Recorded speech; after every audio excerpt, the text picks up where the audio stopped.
Hello student, today we are going to learn English grammar. आपण पाहत आहोत preposition. आज आपल्याला preposition पाहायचे off. दोन ऑफ आहेत आपण पाहिले. OF ऑफ होतं आणि OWF ऑफ. मग या दोन्ही मध्ये काय फरक आहे? दोन्ही पण सेमच आहे. कुठं ऑफ, कुठलं ऑफ, कुठं वापरायचं हे तुम्हाला माहिती आहे का? चला वेळ न घालवता पाहूया कुठलं ऑफ कुठं वापरायचं.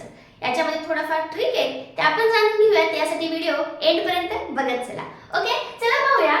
First OF of. हे ऑफ कधी वापरायचं? तर ऑफ आपल्याला वापरायचंय चा, ची, चे या अर्थाने. एक्झाम्पल घेऊन सांगते. एखाद्यास आपण लिहितो कव्हर ऑफ बुक. म्हणजे काय? कव्हर ऑफ बुक, पुस्तकाचे कव्हर या अर्थाने इथं काय वापरलंय? पुस्तकाचे कव्हर म्हणजे चे या अर्थाने वापरलंय. म्हणजे निर्जीव वस्तूसाठी आपण जर त्याची षष्ठी विभक्ती करायची असती, षष्ठी विभक्ती, त्यावेळेस आपण ऑफ वापरतो. निर्जीव वस्तूसाठी षष्ठी विभक्ती करताना आपण हे ऑफ वापरतो. कुठल्या अर्थाने? चा, ची, चे या अर्थाने. ओके, नेक्स्ट घेऊया. आता अजून एक एक्झाम्पल घेऊया. इथं पण ऑफ वापरले, मग कुठल्या अर्थाने पाहूया. It is a news of success. पहा इथं पण काय न्यूज आहे. कशाची न्यूज आहे? त्याच्या यशाची न्यूज आहे. म्हणजे ची या अर्थाने इथं ऑफ वापरले. म्हणजे तुम्हाला च्या संबंधित असेल. कशाच्या संबंधित न्यूज आहे? यशाच्या संबंधित न्यूज आहे. या ठिकाणी सुद्धा तुम्ही ऑफ वापरतो. ओके, मग चा, ची, चे या अर्थाने आपण ऑफ वापरतो. ऑफचं अजून एक आपल्याला ऑफ वापरायचं एका सेंटेन्स मध्ये, पण त्या ठिकाणी आपण ऑफ थोडंसं वेगळ्या पद्धतीने वापरले. पाहूया ते सेंटेन्स त्याच्यामध्ये काय करेक्ट आहे आणि ते कशा पद्धतीने ते ऑफ वापरले. He died of cancer but his wife died from काय केले मी इथं?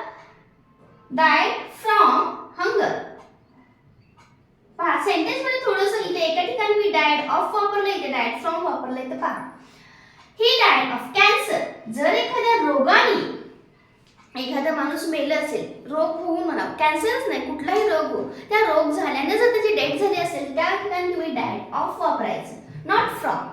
ओके, मग इथे पण डायड ऑफ का नाही वापरलं ते सांगायचंय. बट हिज वाईफ इथे डायड फ्रॉम वापरले. Why we use the from? Because of इथं एखाद्या रोगाने न मरता ही भुकेने मेलेला आहे. म्हणजे जेव्हा रोगाने मरतं तेव्हा तुम्ही ऑफ लावायचं आणि जेव्हा एखाद्या भुकेने मरतं त्या ठिकाणी तुम्ही लावायचं फ्रॉम. ओके, हे थोडीशी ट्रिक आहे, समजून घ्या की आपण कुठे यासारख्या ट्रिक तुम्हाला फाइंड द एरर मध्ये होतील, सेंटेन्स मेकिंग मध्ये होते, कम्युनिकेशन मध्ये होते. ओके, स्टोरी रायटिंग मध्ये असतात. तुम्हाला एखाद्या गोष्टीचं डिस्कशन लिहायचं असते त्यावेळेस सुद्धा तुम्ही ह्या गोष्टी इथं नोट डाऊन करताना ह्या मिस्टेक होणार नाही. त्यासाठी याची काळजी घ्या की आपण कधी कुठलं गोष्ट किंवा कसलं प्रिपोजिशन कुठल्या साईडला कसं वापरायचं. ओके, चला यामध्ये आपण पाहिलं ऑफ. मग नेक्स्ट ऑफ आहे OWF. मग ते कधी वापरायचं?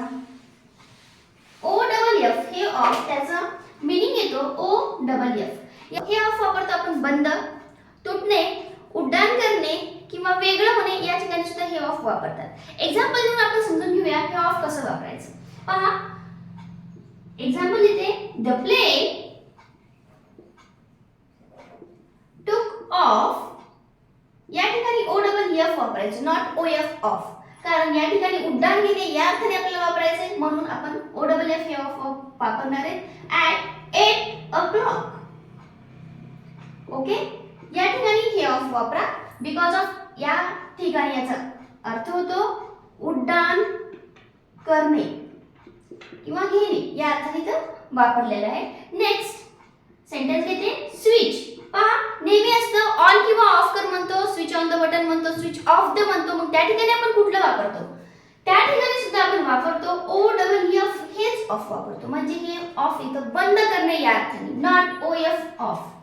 ओके, हे ऑफ वापरतात. स्विच ऑफ द लाईट या ठिकाणी सुद्धा.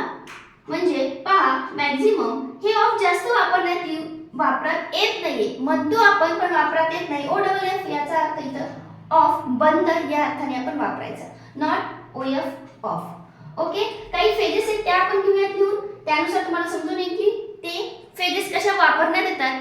ओके, फेजेस घेऊयात. In spite of.